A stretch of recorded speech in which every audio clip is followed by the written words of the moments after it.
All right, welcome in as we continue to push to the big game on Sunday. We've got plenty else going on around the sports landscape here, including a golf tournament just underway right now. We'll have an update there for you and a couple of more props to take a look at with our main man, Andy Lang. Not to mention the NHL has a loaded slate here tonight. And maybe, I believe, our very first lacrosse play of the year here on WagerTalk Today. So plenty coming up there. Rob Veno a little bit later talking some NBA. Pretty good one with Dallas and Boston here tonight. Of course, we'll continue to talk some Super Bowl props. Gianni the Greek, VR, will be here a little bit later, of course, with his usual Steam report. And if you guys might have guessed it, I sure as hell am not the Prez. But from what I understand, he may very well be on his way back at some particular point, but that won't happen until next week. So until further notice, it is a Prez-free zone. A very happy Thursday to you. And one of the other huge events coming up this week, and outside of that, whatever that thing is in New Orleans they're putting together, we got to head to Australia because the UFC is heading to Australia, I believe, for the first time this year. And we got not one, but two championship fights. And come on, let's be realistic. Who better to break down some UFC fights than our main man, Kyle Anthony, in the house, ready to roll here? Are you going down under, Kyle, as a matter of fact, there to witness this? The timing's a little bit different. Like, how's it all working here on Saturday in Australia? Yeah, they don't, they're not changing any time or anything. Last weekend, they had it was, the time frame was early, cards started early, all those things. But this is actually going to be, normal. Although for the people in Australia, I don't think they're going to be as happy. It starts at 8 p.m. here, 10 o'clock, the main card. So it's definitely a little bit different for them. But for us, we don't feel it over here. We don't feel it. No, well, Australia, it should be, it's going to be exciting. It's also not one, but of course, two title fights here. So let's kick off with the one that everyone is going to buy this for, and that's Du Plessis and Strickland 2. Hell of a go-around, the first go-around here. Anything changed to you in your mind in this second fight? What are we looking for? Yeah, so in this fight here, you've got Dricus Du Plessis. He is going to be minus 210 as the current champion. Oof. On the other side here, you've got Sean Strickland. He's plus 170. And to your point, Joe, this is a fight where the last fight, very close, split decision. It did go to Dricus on that spot, but you look at the strikes landed. It was 173 to 137 in favor of Strickland. And the interesting part about it, and the reason why I do believe that DDP got the nod, was first being the fact that he has the more impactful shots. He's definitely by far the harder hitter. He's a guy that's going to be landing the damage between the two of these guys. And the other part was the takedown.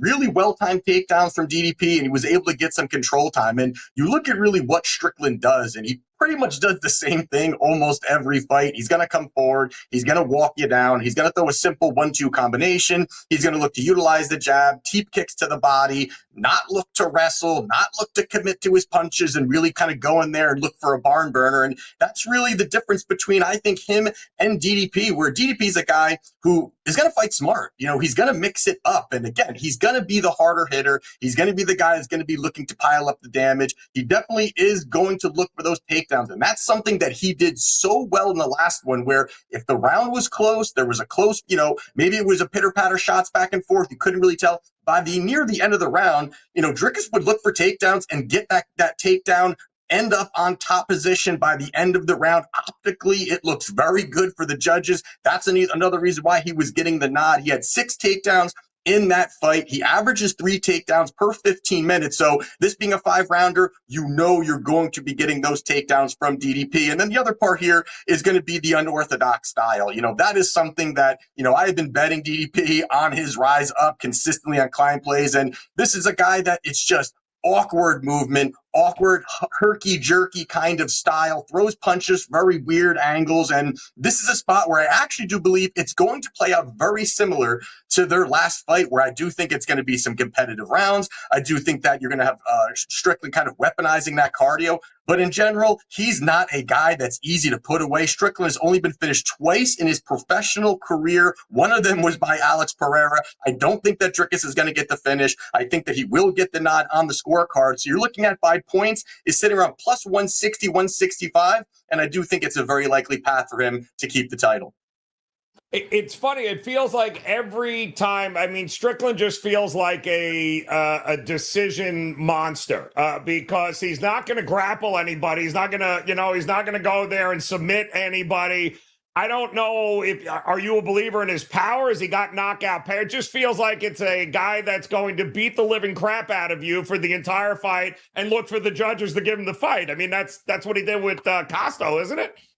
Yeah, and even with that, I mean, he's just very defensively sound. I mean, he's very good with the Philly shell. He really kind of, and that's the thing that it does, to your point, it does allow him to kind of get to the scorecards, and all he's trying to do is really weaponize that cardio, push the pace. And even with the Paulo Costa fight, that was like a glorified sparring match. I mean, these guys stood at range, pitter-patter shots back and forth. Nobody really went for it. And that's, I think, the difference here, where you're going to see Dricus look to push forward. He's going to be controlling the center of the cage. A lot of times, guys, with Strickland, they're looking, he's the guy that's really doing the walking down. And here it's going to be Dricus, who is not looking to take many back steps. And I think, again, optically to the judges, he can look to get the job done on the scorecards. If I read, is Pereira in the corner? Is that how that's working now? Did he partner up with him? Really? Yeah. So he will be in the corner here. There already a little bit talks about that. I mean, I can't put too much stake into that. Obviously, if you're training with Alex Pereira, it's a huge deal, obviously. But I just think that, the striking is one thing, but it's not like Pereira is a guy that's a grappler that's going to be working on some of the ground game of DDP. But yes, he will be in the corner. That'll add a little bit more to this fight. Absolutely. All right, love it. All right, should be. I think it's well worth the price of admission just for that fight alone. But there are some other fights here that you're going to take a look at for us, and as well you should, since you are the number one MMA expert over the last year, up 84 units. Man, you've been absolutely crushing it. So take us down the card here a little bit. Give us another fight that you think on the undercard is worth a look. Yeah, so the other one here we're going to look at is Viacheslav Borshchev. He is minus 150. On the comeback here, you've got Tom Nolan plus 118. Now, there's definitely no doubt that Borshchev is going to have the better technical striker. He is the striking coach for Team Alpha Male. He's got good, arsenal of kicks, definitely fast developing combinations. But the big issue for me here is the fact that, it just seems like he's starting to decline. He's 33 years old now. He has taken a ton of damage over the last 3 fights. And really the big red flags on Borshchev is going to be the durability concern. Now, it's not like Tom Nolan is, the poster child for a granite chin, but I do think that at this point, we're not seeing Borshchev really absorbing shots very well. The chin is very iffy. And the biggest red flag that you can look at as a chin is if Chase Hooper, who does not have striking, is just a pure grappler, no power, was able to drop you, and he was able to drop Borshchev in their fight before he mauled him. I think that's a huge red flag. And then also the cardio now. Borshchev is a guy that is going to throw a lot of high-powered stuff, but this is the point now, and even most recently against James Yontop, who is really a very green, brawling type of fighter. And, by the time that fight got to the third round, it was really Yontop moving forward, throwing the bigger shots. It looked like Borshchev was really starting to wilt, and I just don't think that's a good sign here where you're about to face Tom Nolan, who does bring a lot of power. And also, I do think the clear vulnerability here on the Borshchev side, he has absolutely terrible takedown defense. This is a guy out of his last 8 fights has been taken down 29 times. Now, Nolan does not have any takedowns in the UFC, but he's 24 years old. There is no doubt this guy has to start adding tools to his arsenal. He has to start rounding out his skill set. I do believe he's going to be doing that. Now you back that up with he's going to have the bigger frame. He's going to have a 4-inch height advantage, a 4-inch reach advantage. He's going to be 8 years younger than Borshchev. And I just think you're going to see massive improvements here. So I think there's a lot pointing you at the underdog here and that plus money. So I do like Tom Nolan to get the job done at that plus 118 number. Correct me if I'm right here, Kyle, and Nolan at plus money is always, that's music to our ears here. But anytime we get the UFC that goes abroad, right, and goes to these different countries, they usually stack the card on these undercards with a bunch of local fighters, right? That they give pretty easy fights to, right? So, I mean, when you look at the card there, I would imagine they're doing the same here. There's got to be a bunch of local guys that might be worth a look that are probably taking on, let's face it, some gas cans here, no? Yeah, I mean, they definitely do that. They're definitely, that's part of absolutely the capping a little bit here. You're trying to get a little bit of like a lean on, are they going to be trying to give the hometown crowd more to cheer about? I mean, even in this spot here, Tom Nolan is a guy that's from there. This is on home soil. That also does help him there. But, it's definitely a concern if you're going the other side. I mean, obviously, if you're, Saudi Arabia or these outside, maybe there's a little bit more to it. You're a little bit more worried about it. But, in general, it's hard to really kind of quantify some of those things because there's been a lot of shit decisions in the Apex in Vegas. So it's very kind of hard to do that at some point. But I do agree with you that there is spots where they're trying to get some of these guys, a little bit of, and even the travel. That's something that I look at too, that where is this guy coming from? When is he leaving to go into a different spot, different part of the world? Is he going to be acclimated, whether it's altitude, whether it's the travel, when are they fighting? To your point, we were talking about that earlier, all of those things start to matter, or the guy that, maybe he has an hour drive, to the arena. So it definitely starts to add to it. So, I mean, part of this too, even with the Tom Nolan part, there's definitely part the fact that he's fighting on home soil. Yeah, and he's not the only hometown guy that's plus money. So it's worth maybe a look-see as you guys attack this card here. But no doubt, if there is an edge to be had, Kyle has got you covered on his page at WagerTalk. Are you all fights locked and loaded? You still holding out? What do you got at your page now at WagerTalk? Yeah, so right now I've got 4 plays in there. Got some plus money, of course, in there for clients, and have a 5% bet. We're 14-3 on those 5% plays, having a nice run there, and picked up 7 units last weekend. And I always say this, this is a pay-per-view card. People love those cards, but that was an early card last week. We woke up, we picked up 7 units, and we enjoyed the rest of our Saturday. So that's where you got to it's about the month. It's about each and every month finding opportunities, not just looking for these pay-per-views to place money on. So we do have a nice card for this weekend. I'm probably going to have 5 or 6 plays by the time Saturday does come, but I'm feeling good about it. So check it out at WagerTalk.com. Oh, I love it there. Great job, Kyle. As always, my man, you can visit him over at WagerTalk.com. Hop on board. It's going to be a hell of a weekend here across the sports betting landscape, and you got to love some great UFC title fights heading into the ultimate game on Sunday. So big shout out to those guys in the chat room hanging with us here today. Javier Cash in there, Titan CT, Andrew Peasy back in the house. Natural 8, pleasure to see you as well. And of course, Big Daddy rounding it out here. Don't forget to hit that like button or subscribe button if you haven't done so already, guys. We certainly appreciate you hanging with us here as we are also getting ready for some other sports that are taking center stage this week before Sunday. Golf is on our minds, and I know because we talked to him yesterday, Mr. Andy Lang in the house, definitely on his mind as well. And I believe, Andy, they are fully off and running. Beer, drinks, scotch, vodka, bourbon. Most people that I've seen so far are already half in the bag at the Waste Management Phoenix Open, but not so many of the golfers here. I believe that damn Sepp Strack is like a bad rash. You can't get rid of him. He's always up at the top of the leaderboard for some reason. But your thoughts on what you've seen thus far, and give us it looks like you still got a prop coming up here today for us. Yeah, we actually have a bet on Straka, so happy to see him doing well. Yeah, he's off to a great start. Yeah, I like these tournaments because I can come on the show and give out a play for the afternoon tee times after I've watched the morning. The course is playing pretty easy There is no wind whatsoever. I thought the greens were going to be really firm, but they're pretty receptive at this point. And Justin Thomas had a great quote after one of the majors last year where the winner shot like -20, which is never supposed to happen. Justin Thomas said, if there's no wind and the greens are receptive, we're going to tear it up.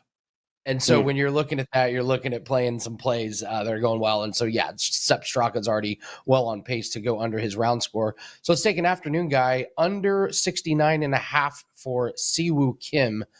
This is only 2 under. This is only a par 71 course. So you just need to get to 2 under. And Joe, he just really likes playing here. He's finished 12th, 23rd, and 26th the last 3 years here. And just go look at his scores from last year. He shot 68, 68, 69, 67. So all 4 rounds last year, he went under the 69.5 total. So I like the way the course is playing. There's no wind. Temperature is perfect. You're getting good roll on the fairway. There was some concern that the rough was going to be really, really tall, long, thick, but the guys have not had problems getting out of it. So I like these afternoon guys to shoot pretty low today. Yep, love that. 3:06 p.m. Eastern time, scheduled T. So you got plenty of time to hop on board with that with Siwoo Kim here today at the Waste Management Phoenix Open. All right, Andy, we also have some NHL loaded slate here tonight. Love this play of yours. What a shocker that's going to be. But shots on goal prop, always a popular one here in the NHL. Which game, team, and person are you looking at? Can you use your catchphrase for this one, Joe? Because this is just right. Just right. Say it for me. If it ain't broke, people, we ain't fixing it. And I am backing you on this one, Andy. Yeah, Sam Bennett, over 2.5 shots on goal. He's gone over in 10 straight games, 16 out of last 20. There was concern for Sam Bennett because he was clearly not 100%, and we were rolling with him to not have points. He looks like he's healthy now, and he's really involved in the offense. And, Joe, he is a puck-firing machine. The last 20 games, 7 shot attempts on goal and 4.1 shots on goal. You're getting reasonable juice on this one. This is absolutely a client play. We've been playing this one for a while. So you just keep riding Sam Bennett over 2.5 shots on goal. I know it's good. I know the streak is not going to last forever, but you just keep playing it. And then when he finally goes under, you go right back to it. There's the Florida Panthers team that shoots the puck a lot, and Sam Bennett is one of their top shots on goal guys. So, yeah, just ride Bennett over 2.5 shots on goal. If it ain't broke, don't fix. We got a new song coming, by the way, with that, guys. Look forward to unveiling that for you. Andy, also, we should let folks know, great opportunity to hop on board with you. We will have, of course, one more prop that you're going to throw out to the folks in yet another sport that people should not be sleeping on as it is getting ready to turn the calendar year and the page and begin another season. But tell us about the 7-day promo that you have right now that folks can hop on board and get all of these sports and these prop bets. I mean, this morning started off the busiest 4-day stretch. Live Golf started, PGA Tour started, darts starts here in a couple of hours. We have 5 darts plays. I did not think we would have that many darts plays up. Those are up. The darts plays are all available on DraftKings. So if you have DraftKings, make sure you get that. But we're running 7 days, discounted down to $69. It's a 30% discount. 48 and 17 after last night's cash, Joe. We're up 42 units in the last 3 weeks. We are absolutely humming. We are number 1 the last 2 years. And this is such a great stretch of sports that are off of everyone's radar that we're going to cash in. We've got darts. We've got your player props in NHL and NBA. We've got lacrosse, which we're going to talk about in a bit. We've got the Super Bowl props as well, 5% UFC, all of that just in the matter of like 4 or 5 days. So instead of focusing on one sport, grab a 7-day. Let's profit in all of these sports. This is one of the busiest weekends that we're going to have of the entire calendar year. So don't miss out. We're running hot long-term. We're running hot short-term. No reason to not get it. And the people that got the 7-day earlier this week, listen, we're 5-1 this week. So we're already off and running. So don't miss out on any more profits. WT.buzz/AL 7-day pass. If it ain't broke, don't. All right, Andy, it ain't broke, brother. We ain't fixing it. But We got lacrosse too kicking off, and of course, from what I understand, more and more books picking it up, carrying the action for lacrosse. And you no doubt have a play that you've got posted for us. So tell us about it. What's going on? Yeah, it's college lacrosse season, and we brought in 30 units last year in lacrosse. This is such a hidden market. The lines are soft. The books they're asleep at the wheel with some of these, and this is just a perfect example. So Marquette is playing at home to Detroit Mercy. Marquette scored 1 goal last week, Joe. Only one. Mm-hmm. So why would we take the over in a Marquette game when they only scored 1 goal? Well, they're playing a way weak opponent in Detroit Mercy. And here's the key. This is amazing. Marquette, in winter months, their field is outdoors, but in the winter months, they put this big white inflatable dome over their field, and it's white. That's the same color as the ball. The goalies it's almost impossible to see the ball come flying in. These two teams played last year. The final score was 22-8. They scored 30 goals, and we're getting 23 and a half as the total. And this is just one of those things that the books don't take into account. They're looking at averages and, how many goals do we think? And they don't take into account this complete X factor of this big white inflatable dome that's over Marquette's field that makes the sight lines almost impossible for goalies to see. So expect a lot of goals, expect a lot of shots. And if you're Marquette, boy, you want to pour the gas on this fire. If you get up, you're going to keep scoring. After a 1-goal performance, I look for them to play really well and to get up and over this 23.5 total. Yeah, listen, there are some opportunities and edges to be had in those sports, especially with the books going, we'll throw a number up there. It's usually not a great number, and that's when you guys can hop on board. I know the question in the chat from Justin was, where can you actually watch these games? And I believe ESPN Plus is always the go-to there that you can probably hop on and check the college lacrosse games darts out. Listen, if you can bet on it, I promise you can watch it somewhere, no? Okay, so yeah, lacrosse, most of them are going to be on ESPN Plus. Some of the bigger games will be on TV, like some of the ESPN News or some of those. Darts, DAZN carries this. But also, if you have FanDuel or Bet365, you can go to the live lines when the match starts, and they have them. Yeah, so FanDuel played all the matches last week. I don't know if they're doing this tournament, but Bet365, the live, you click on the live lines and bang, there it is in real time. So that's how you can actually watch these. Yeah, awesome. I know there was a question, Scott C. Andy, about darts channels, how to watch that same situation. If the book carries it, that's the best way to go, or is ESPN Plus to go to? ESPN Plus doesn't carry darts. I'll send a strong email to ESPN and ask why they're not carrying these darts. I will take care of this for everybody. DAZN is going to be the big one that carries it, and then some of your sports books on the live lines. Gotta love it, guys. We got listings for you. We got bets for you. We got a little bit of everything, and that is what Andy Lang brings to the table. Make sure you guys head over and take advantage of that 7-day discount right now, $69 on his page at WagerTalk.com. Thanks, Andy. We'll talk to you again tomorrow. Shout out to those of you guys joining us once again in the chat room. Always a pleasure to see you guys. Hit that thumbs up if you could. A like would be much appreciated. Subscribe if you haven't done so. And a shout out, by the way, to Jeff Parker, Pints, Putts, and Parlays, by the way, in the house on TikTok. Always a pleasure seeing you guys. Also, Matt Bro 6 over on Instagram. Make sure you hit the follow button, guys, if you haven't done that already, as we still have plenty of sports and picks to get to, including Gianni the Greek.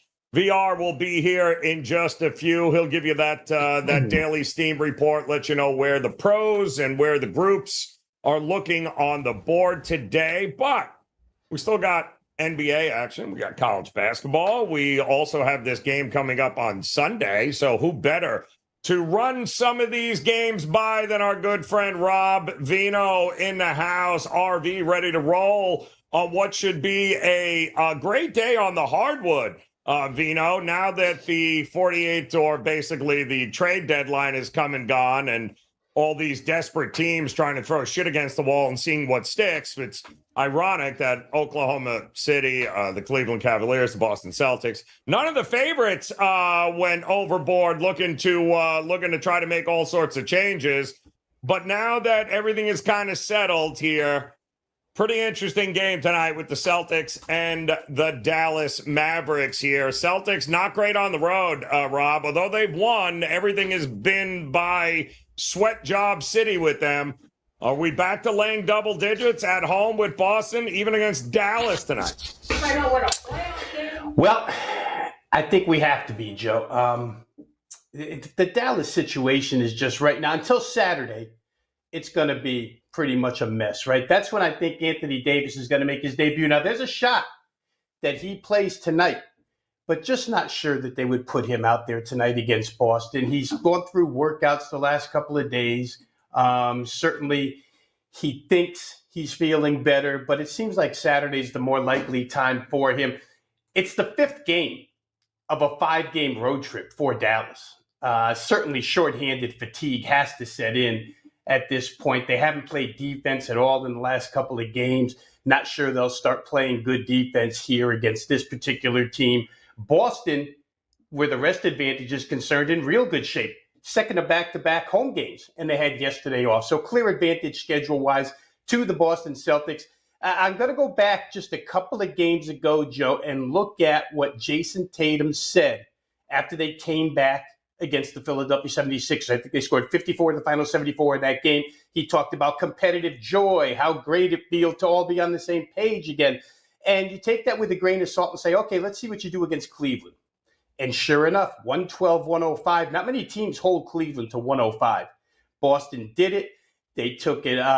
They took what Tatum said and carried it through. And I think this is going to run right through the All-Star game.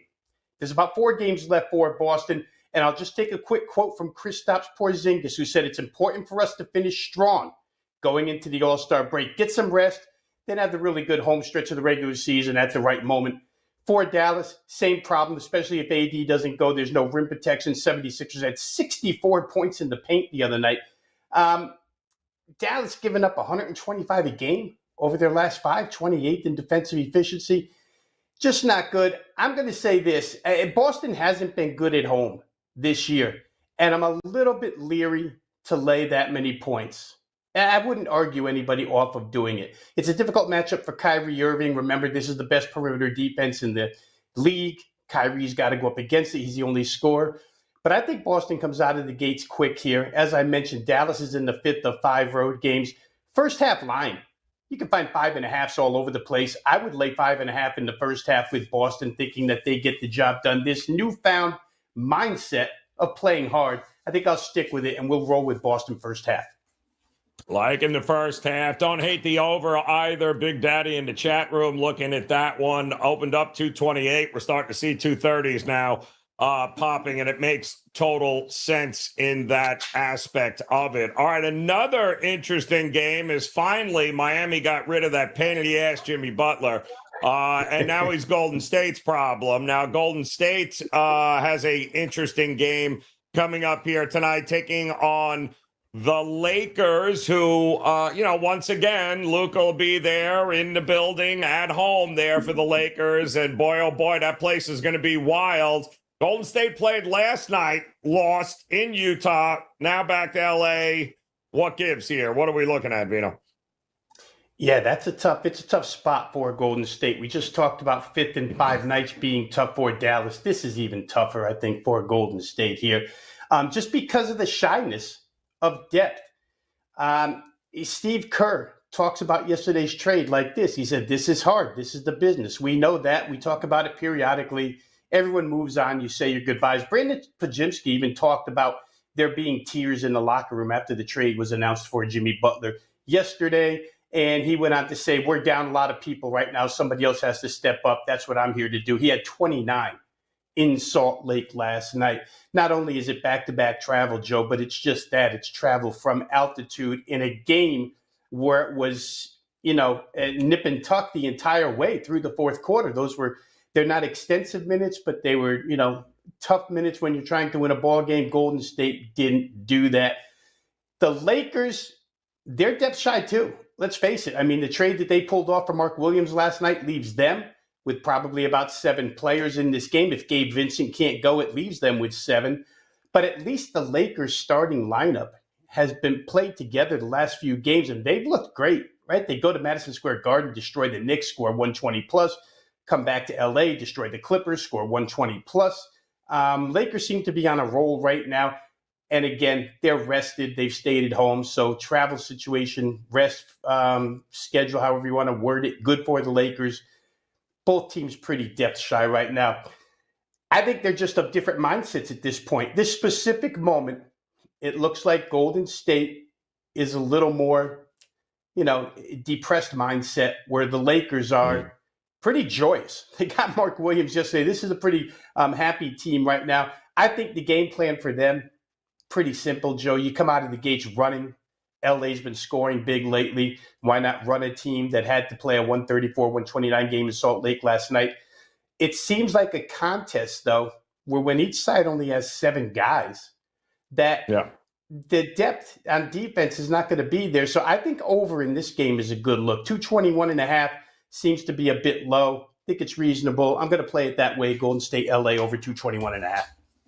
Yeah. Looking for points in that one at 221.5. I also, I think it got raised a little bit, but Hakamura with, I think he's got 15.5 points is his prop, and yet he's dropping 20 points. I think he's got 3 in a row, and no Anthony Davis. And you mentioned it. Who else is going to supplement the scoring for the Lakers, right? He seems to be a pretty go-to guy that LeBron likes a lot. I think he's going to, him and Austin Reeves, I think the 3 of them are going to have a huge game in this one tonight. Yeah, you watch him play the last couple of games, Joe, and Hachimura is a focal point. Austin Reeves has always been a focal point. I know that our colleague Ski Prophet loves to play his assist total up and over Austin Reeves. So, yeah, you can probably find – I'm just not a prop player in NBA, but you can probably find a lot of props on the LA side that will cash tickets tonight. Yeah, like that number, too. And it's actually, 14.5 points, a little juice, but might not be a bad look in that one. All right, so we got a couple of NBA games here from you, Veno. We do have a bit of a game on Sunday. It escapes me. I can't remember. I haven't talked about it at all this week, and I just can't seem to remember. Oh, yeah, that's right. It's in New Orleans, if that helps. A lot of different ways to approach this game. We did see a lot of Eagle money show up late here in the week. I'm seeing some 1s across the board here, 1.5 still at some places. 2 years ago, Veno, it was the same thing late. All that Eagle money came through, and they went off as the favorite, actually, over Kansas City a couple of years ago in Glendale. So I don't know that we'll get that much Eagle money this week, but what were you thinking with this game when it first opened up? Well, I think it opened in a place where, it's put it up there and see where the bettors take it, right? And I'm sure that, like you just stated, in the end, come Sunday at kickoff, the Philadelphia money is going to continue to show up, right? I wouldn't be surprised if they do go off as the favorite in this game. There seems to be a sentiment toward the Eagles, although, there's a lot of people out there that are just like, I refuse to bet against the Chiefs because they continue to win. In this instance, we're asked here today to bring a prop to the table, so I'll bring you one of my favorite props in this game, and that's just going to be, it sounds redundant, but let's bet on Patrick Mahomes. His passing yard total it was 250.5. It's bumped up to 251.5, but to me, it's still too low. The first question I asked myself, Joe, very simply was, do I think KC can gain 350 yards in this contest? I happen to think they can. Can they gain 100 of that on the ground? Because that would put Patrick Mahomes down to 250 passing. I don't think they can gain 100 on the ground just due to the matchup. KC's ground game hasn't been great. Philadelphia's run defense is elite. It's going to have to be in the air for Kansas City. If you add to that real quickly, I'll just jump ahead a couple of spots here. If you add to that the fact that KC may be playing from behind like they did in that first Super Bowl, then the ball gets up in the air even more. Where the passing game is concerned, I just find, and I've been talking about this for 5 weeks, the diversity of that passing game that Kansas City has is just too much to handle. If you go through their games, you'll find that Houston tried their best to just single up Travis Kelce with their middle linebacker, Azeez Al-Shaair. Didn't work. Kelce chewed him up. Buffalo came with the opposite approach. Let's try and bracket Kelce. Let the other guys have theirs. The other guys got theirs. Mahomes threw for 242. And the only reason why he didn't get to 252, which is what we need here, is because they were able to run against a weak Buffalo defense. They gained 135 on the ground. Some of that due to Mahomes' scrambles. You have to figure that in. But still, you're not going to run on Philly the way that you ran on Buffalo. If you look back, Tyler Higbee had a huge game against this team before he got hurt. Zach Ertz had 11 catches last week. So Kelsey's going to be a problem no matter what. But when you start adding in Hollywood Brown and Xavier Worthy and that speed, two guys, not one, two guys that can beat you vertically, it's tough. Hopkins, Schuster, the guys that don't show up in box scores that often but make 20-yard catches, Noah Gray, the running back screen passes. 251 to me seems awfully low. I think the point is pretty simple here, that Philadelphia's got a good enough run defense to force KC to the air. Andy Reid knows that. He's had 2 weeks to put a passing game plan together. I like that. The Philadelphia pass rush, which a lot of people talk about rightfully so, it's not better than Houston's. Houston's probably better. If Philly's run defense isn't better than Houston statistically, so they've already seen this. KC tried to force the run against Houston. 22 of 50 offensive plays were running plays. Some of that due to the fact that they were ahead late. Just go back, Joe. I'm not taking very much from that first Super Bowl between these two, but I'll leave you with these two thoughts. The receiving core Kansas City had that game was garbage. Sky Moore and Kadarius Toney caught meaningful touchdown passes that game. That's what they were down to in that contest. Here, this receiving core is significantly better. Also, in that game, Philadelphia was ahead 24-14 at halftime. In the second half, KC scored on every single drive. Andy Reid had open receivers like I've never seen before, simply outcoached Jonathan Gannon. Some people say, oh, that's Jonathan Gannon. It's not Vic Fangio. Vic Fangio's 0-8 against Patrick Mahomes. I'm going to lean toward Andy Reid. I'm going to lean toward Patrick Mahomes. I'm going to lead to that passing game going over 251.5 passing yards. It's so funny because, it's the healthiest this receiving core of Kansas City has been all year, by the way. They've got everybody available to them. And it's so funny because compared to a couple of years ago at Philadelphia, Veno, the outside looks the same from the wide receiver perspective, but those two running backs they had a couple of years ago were trash. They don't come anywhere even remotely close to what Saquon brings to the table. So it's really going to be interesting to see the chess match between Andy Reid and Fangio, and of course Kellen Moore there and Spags, who listen, he's taken guys like, if we're being honest, I mean, wasn't San Francisco the number one rushing team last year in that Super Bowl with a healthy Christian McCaffrey? How'd that work out for Christian McCaffrey? A couple of weeks to prepare, and they might suck all year long against the run, Veno. What is that? That's meant nothing with Spags' defense when it comes to the big games. Nah, it really doesn't, Joe. And it's just his ability to confuse the other quarterback. I mean, it's been talked about a lot, but that last blitz he sent at Josh Allen in the game against Buffalo was something Buffalo didn't recognize on film, didn't recognize it on the field, and it caught him by surprise. And he pulls it out when it's the most meaningful. Jalen Hurts isn't necessarily a four-read quarterback. It's like, let me look one, let me look quick, let me take off. So confusion could be a part of this for Spagnuolo as well. It's you could make as many counter arguments for the Eagles, let's face it, but this one we're looking at one specific prop. I think Mahomes will throw for 252 or better. Yeah, it's going to be fun. It's going to be interesting to see that chess match again between these coaching staffs. But don't forget, a couple of years ago, he had a different offensive coordinator in Philadelphia. It wasn't Kellen Moore. It was Shane Steichen. And, he didn't get nearly as sacked as much. They didn't need to run the ball as much. He got rid of the ball a lot quicker. He's holding on to the ball a lot longer here these days under Kellen Moore. So it'll be interesting to see how both of these teams mix it up. You, though, are locked and loaded, ready to go for this big game. Veno, on your page at Wager Talk, we got college hoops tonight, NBA. What else you got going on there right now?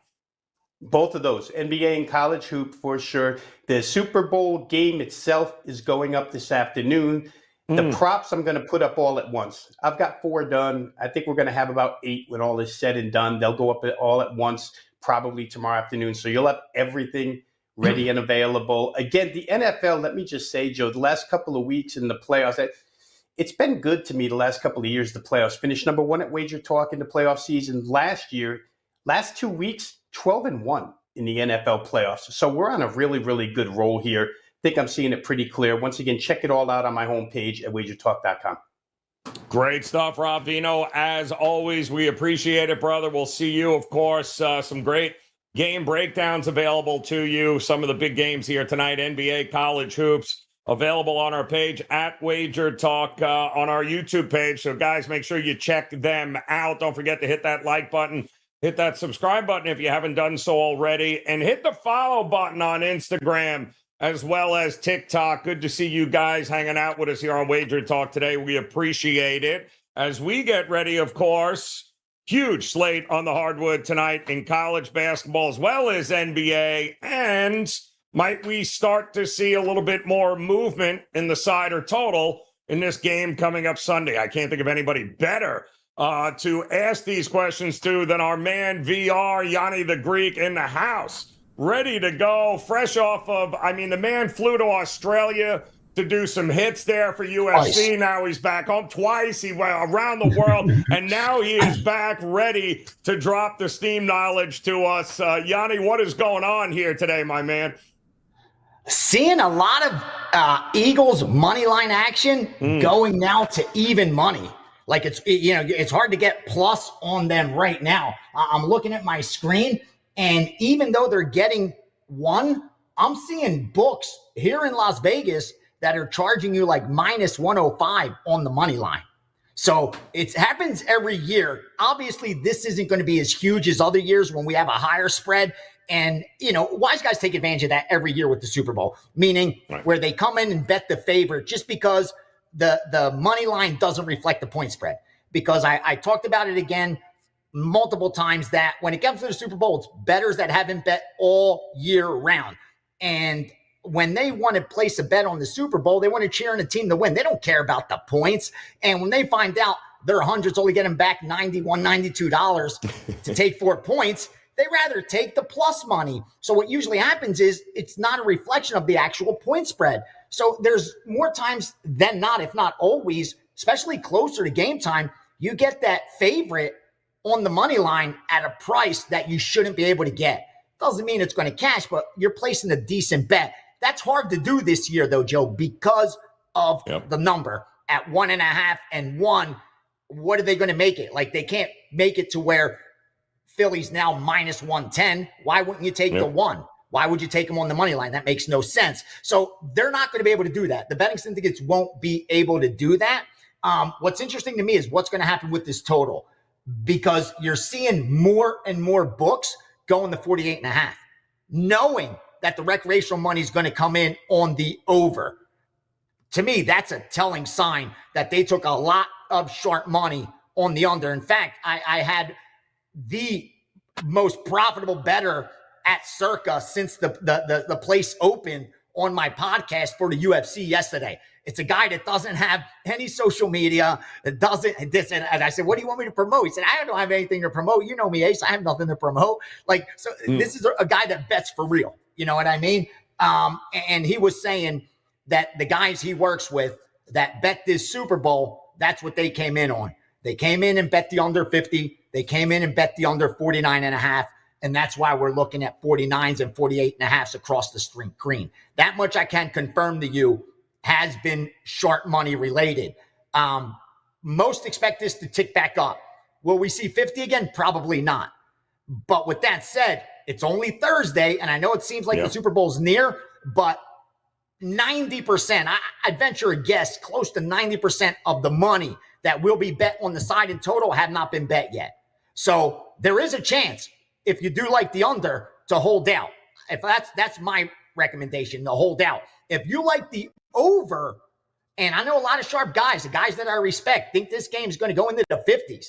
And even though the numbers may appear to favor the under, they think the X's and O's favor the over. The guys that really follow X's and O's more than simply data and power ratings, they think this game's prime to score 55, right around that 55 range. So if they come in and bet that over, you'll definitely see that line jump up. So I wouldn't wait too much longer, because again, if you're looking to bet the over, you're seeing the line drop. So you're like, what am I in a rush for? I may be able to go over 48. I may be able to go over 47.5. That's not going to happen. That will not happen. I think 48.5 is the best you're going to get as far as the lowest total. I think from here, it's only going to go in one direction, and that's back up. Now, if they get a ton of risk, you will see 50 again, because they already know. Guys like the guy I had on, who more times he was explaining how now he has to bet late, because he has for him to get enough money down, he can't get money down on MMA early. So they don't even bet early. He's betting 10 minutes before fight time, believe it or not, where, 10 years ago, that was unheard of. And, he was saying, I don't even bet props. I can't get enough down to where it's worth it for me to bet props. So he's at a position now where his bankroll's so big that his exact explanation was, I rather have a higher winning percentage with less bets. Having less bets and a smaller edge, because I'm betting more money, than having a bigger edge at less money. So it's going to be interesting to see if guys like him come in and touch this side, or come back and bet this total again if the public moves it up. That's pretty much what I'm seeing in the Super Bowl. Again, the props, the overs are going to start coming in 24 hours before the game time, probably from Friday night through up until kickoff. You will see the overs starting to get money. So if you like any of these props over, and we already touched on a handful that the betting syndicates got out ahead because they know the public's going to bet mostly overs, don't wait.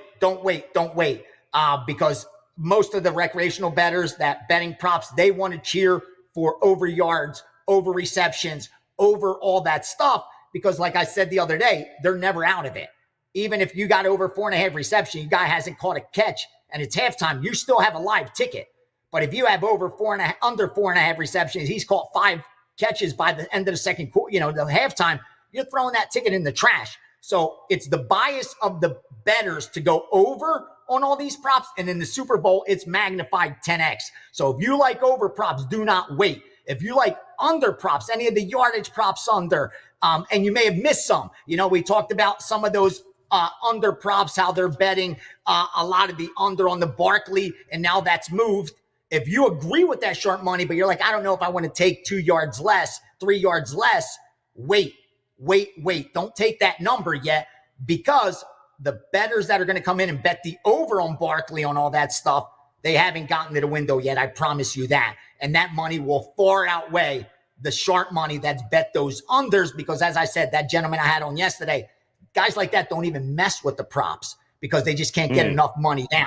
So, yeah, that's what's kind of happening now. I see most of the sharps now sitting back and waiting for the public to speak. They're waiting for the public money to come in, and that's when you'll start seeing them starting to fire on a lot of these unders, a lot of these no's that are chalky. A couple of years ago, Gianni, when these two teams met, we had a similar situation. Chiefs were a slight favorite until Sunday. And then all of that Philadelphia money came in, and all of a sudden the line flipped.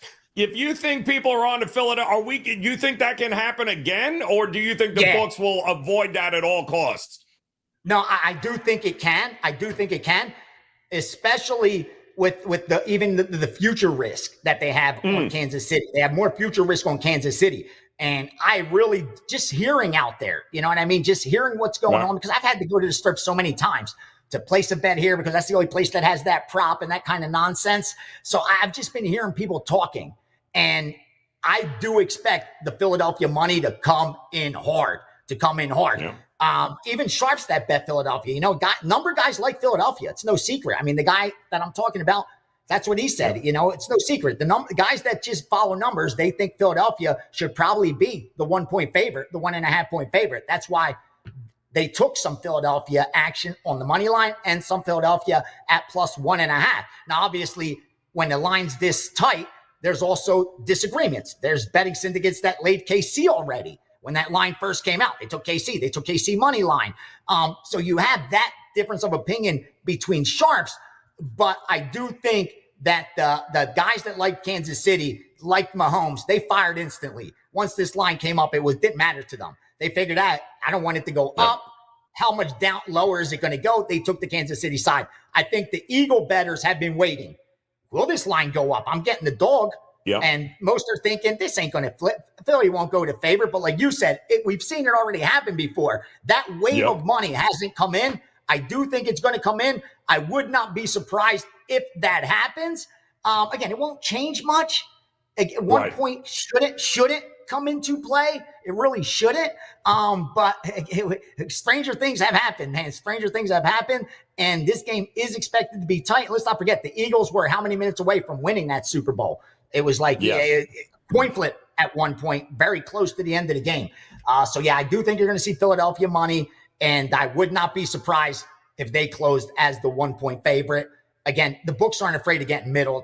That would be like a rare probability that the Super Bowl ends with a 1-point difference and they end up, getting middled, where everybody that took the 1.5 in Philadelphia wins and everybody that took the 1.5 in Kansas City late wins as well. I don't think they're really worried about that. Now, if it was around 2.5, 3, 6.5, 7, then we have something to talk about. They don't want to get middled. Here, I don't think they're very worried about that. And if that money comes in, they're going to move it. Going to be interesting here. All right, so we've got plenty still to go here coming up for Sunday. But tonight, great action on the hardwood in college hoops. Gianni, what do you got rolling for us here? All right, we got a lot of college basketball action. First, let me get over some of the sides that we already got down on. 7-7-2 Delaware plus the 6. 7-7-3 Hampton plus the 4. 8-34, San Francisco plus the 6. 8-37 Sacramento State plus the 8.5. 8-53 Cal State Fullerton plus the 16.5. They like the dogs this night. Couple totals for you. 8-36 under 148.5. Portland State, Idaho. 8-42 under 143. Cal Santa Barbara, Cal Bakersfield. 8-60 under 146.5. Washington State, Oregon State. That tells you something. Bias of bettors is usually to go over. And these guys came in under early instead of waiting for these totals to possibly go up. Shows you that they already saw some value there. I'd pay attention, but also follow how those totals move, just in case there's some manipulation behind it. And finally, the added board games, which is usually sharps versus books. Once again, they're on the dogs. Long Island, 306-583. Long Island plus the 1, and 306-578. New Hampshire plus the 9. So if the dogs bark tonight, probably going to see the accounts go up that I bet into. If it's a chalky night, I'll probably see a lot of red tomorrow. Yeah, well, it's so funny, too, how little home court advantage has meant in a lot of these college games so far this year, Gianni. And we mentioned it earlier, UFC, I know you've been doing the hits all week there. They're in Australia. You locked, loaded already with a couple of best bets at your page, or are you holding off and waiting for some more info? I'm so glad you asked. I actually fired another bet this morning, real early in the morning. One of my originators gave it to me. I already had that side lean, so I went ahead and fired. So far, I have 2 3% plays in there. I have a 4% play in there. I have a 5% play in there. I'm already looking at 2 props that I'm waiting to confirm and 1 or 2 more sides that I'm waiting to fire. Listen, the low volume is what I'm aiming for in 2025, and so far, so good. But when I see value on a card, I am going to fire, especially in MMA, where my confidence is at an all-time high. I'm coming off my best year ever. And after a losing card as well, last card, I'm very confident that we will have another winning year in MMA. So I'm not afraid to fire, brother. And these pay-per-view cards usually offer you more value because they attract even more recreational better money. Lines are skewed even more towards those biases. So I really like when those, you can take advantage of fight nights as well, but those pay-per-view cards give you some value that you just don't usually find because, again, they don't care. Even if you see sharps come in, especially on a main event, co-main event on side A, they're not going to move it too significantly, because if they feel that side B's coming in Saturday, before fight night. So that's offering up in Australia. There's some good fights. It seems to be top heavy where the big names are at the top, but dig in towards the bottom. There's some dogs that have some value. They've been out ahead this year. Real quickly, don't want to go long, but last year was an outlier year. We saw over 70% favorites cash in MMA, which is a sport where you can see a lot of money line dogs come in. So far this year, dogs are winning at about a 43% clip, 10% higher than historically. So you expected that progression towards the mean. That's exactly what's happening. Doesn't mean they bet all favorites this week, but you should start to see some favorites start to come in more, because, again, the dogs have been barking. It's only 1 month in, but they saw the shade in the biases from last year, and so far so good. Books are doing really well. They're real happy in MMA, where last year they were getting crushed, cashing 5, 6, 7 fighter parlays week in, week out.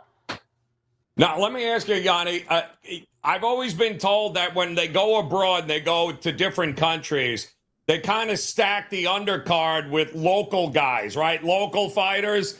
And they usually line them up with, some, let's face it, some gas cans here. Have you found that there's any value in backing the Aussies, the guys? Because I'm not seeing any of them that's a favorite. They're all dogs.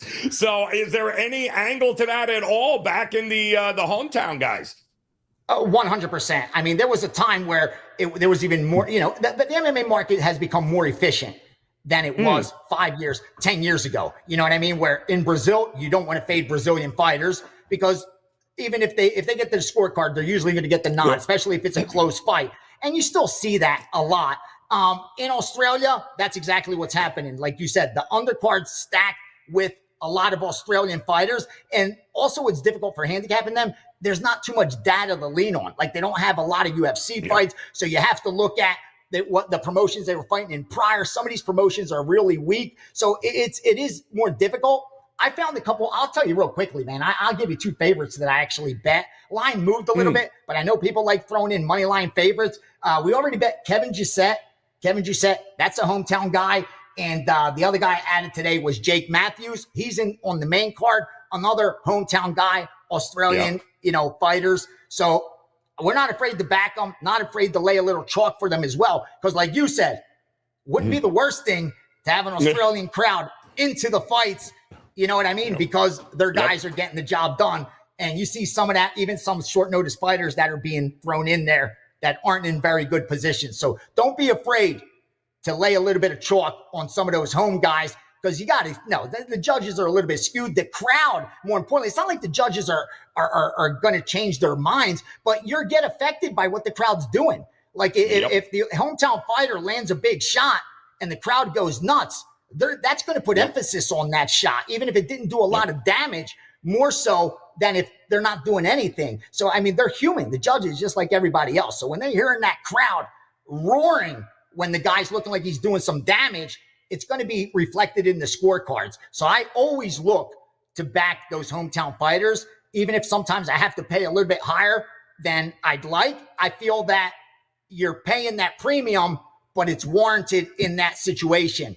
And those 2 fighters were a perfect example with Giussette and Matthews, where I wasn't afraid to lay a little better than 2-1, thinking true odds should be 3-1. Now, elsewhere, I would have probably only got 180, had to lay 170, 180 if it wasn't in Australia, but I'll lay the 200, 220 in Australia because of that fact. So, yeah, I agree 100%. That's it. Always looking for an edge and an angle. That's what it's all about. And nobody's got more of them than VR. Gianni the Greek. He is available at his page at WagerTalk.com. Gianni, we appreciate it as always, brother. We'll see you again tomorrow for the Friday edition of Wager Talk Today. But before we leave you guys, as customary all week long, we have always wanted to give you the opportunity to hear a very unbiased opinion from a Philadelphia Eagles fans. We've looked high and low for any Eagle fan to be unbiased, and well, we found one. And Dan Alexander in the house here again with another very unbiased Philadelphia Eagle prop, I believe we're going to get from you here today, Dan. So what exactly are you looking at here in this game? Give us another one. Yeah, so Joe, since this is probably going to be our last edition of the Unbiased Props, is Steve Merrill going to be in for you tomorrow, who's in for Prez, who God knows when he'll be back. I'm just doing the side, man. I'm here to tell you all the reasons of why Kansas City is going to win this game. Hell no, we're not doing that, Joe. What are you talking about, babe? Honestly, guys, the way that I'm betting this game, and call me a homer, call me whatever. I got the green on. I even got the Philly Water Dogs. Andy was talking lacrosse earlier, so I'm all Phillied up. I just look at what happened in 2019 and what is going to happen this year. From 2019 to now, one team got markedly better at every position on the field, and you could argue in the coaching department as well. And one team, while it might be one of the best dynasties that we've seen in recent sports, has stayed the exact same or gotten markedly worse at some positions. It's not going to be Ndamukong Suh and Linval Joseph rushing the passers this year, Joe. It's going to be Jalen Carter. It's going to be Brandon Graham, who, the team's going to play for him for the final game that he's playing. He's back from injury. It's not going to be Bradbury holding on the outside. It's going to be a defensive rookie of the year candidate in Quinyon Mitchell. Miles Sanders not going to be running the ball and fumbling on his first carry. No, we're going to be having an MVP candidate in Saquon Barkley running the ball. So I don't know if this is a homer enough for you, Joe. I don't think the Super Bowl is going to end up being particularly close. You could say, well, the Chiefs, they don't get blown out. Well, you think back to what happened in that Bucs Super Bowl. I think we might be seeing a repeat this year. The score that keeps coming to my mind, man, Joe, this is as homer as it gets. I keep seeing 31-14 in my dreams. I think the Eagles win by double digits, man. I know. It's crazy. Chris Roberts is going to have a conniption here in the chat saying, newbie, please don't do this to us. Don't do this to yourself. But, everyone's worried about Jalen Hurts versus the blitz, Joe. Well, guess what? They sent 13 blitzes against him in 2019. Jalen Hurts 10 of 13 on those plays. So Spagnuolo, dial up the blitz, send it after him. People said the same thing was going to happen last week. 7 of 13, 116 yards, 84.1 passer rating against the blitz. So keep them coming, Joe. Keep the naysayers. I'm putting a 31-14 ticket in my pocket. It's 370-1, Joe. 370-1. I got to sprinkle it. It's come to me in my dreams, man. So that's what we're doing today. See, and now another outstandingly unbiased opinion on this game from a Philadelphia Eagles fan. You are now going to make me have to make two more bets now, because not only do I have to go exact score, but now I have to go to the alternate market and lay 6.5, 7 points with the Eagles, because according to you, you said 31-14. Joe, why don't you just lay 16.5 and get a nice plus 550? If I'm saying they're winning by 17, bet the Eagles to win exactly by 17. Plus, what is it, 5,500? Lay the alternate line, man. Eagles win by double digits, and I could give reasons why. I could give more and more of them for you, but we're already overtime. We got work we got to do here, Joe. So all I will say is go Birds, and we'll circle back on Monday how close exactly I was, but we'll be doing it after the Eagles hoist that Lombardi trophy. Unbiased, of course, Joe. Go Birds. Wow, that is unbelievable. There you go, another unbiased opinion for you guys when it comes to the Philadelphia Eagles. They're all very well-grounded, that fan base. I don't know if you guys have noticed that at all. That'll about do it here, guys. Obviously, great games across the board here today. Visit your favorite handicapper over at WagerTalk.com. Locked, loaded, ready to go, and cash a few tickets to build up that bankroll as more and more bets are rolling in for this Sunday's game. Don't forget, hit that like, hit that subscribe button. Come back and join us again tomorrow. Another edition of Wager Talk Today is coming up. But until then, cash those tickets tonight, guys. We'll see you again tomorrow.